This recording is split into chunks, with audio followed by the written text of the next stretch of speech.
Айгүлташ көчөсүндөгү бир кичинекей тургуну Айназик 6 айдан бери Комузга кружокко барып, атайын быйыл апрель айында туристтердин келишине күйрөнүп жаткан экен. Бирок быйыл туристтер келбей калыптыр. Азыр биз үчүн комуз чертип берет.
Ой, Азамат.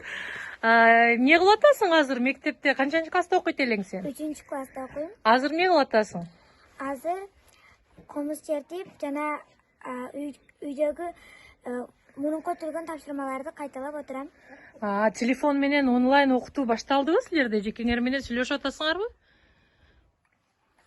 Эртең болот. Эртең болот экен, ошого даярданып жатам. Интернетиңер жакшы элеби? Ача алабы интернетти? Билесиңби телефон колдонушту? Ооба, билем. Телефонуң барбы? Өзүмдө жок, апамдыкынан колдоном. Классташтарыңа сагындыңбы классташтарыңды? Ооба. Салам айтып коесуңбу классташтарыңа, эжекелериңе? Мени менен бирге окуган классташтарыма салам, эжекейиме салам, бардыгыңарга салам. Силер сагындым. Мен каникулда бардыгыңарды сагындым. Бардыгыңар аман болгула. Силерге чын ден соолук, узун өмүр каалайм. Үйдөн чыкпагыла деп атат дегенди айтып коё.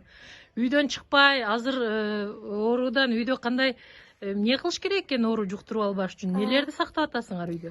Тазалыкты сакташ керек, колду самындап жууш керек, жана бөлмөлөрдү жыйып, аны таза аба менен желдетип туруу керек. Башка адамдар менен кол алышуудан сактаныш керек. Азамат, ошону жасап атасыңарбы? Ооба. Үйдөн чыкпагыла деп кой. Үйдөн чыкпагыла. Бардыгыңарга чын ден соолук, узун өмүр каалайм.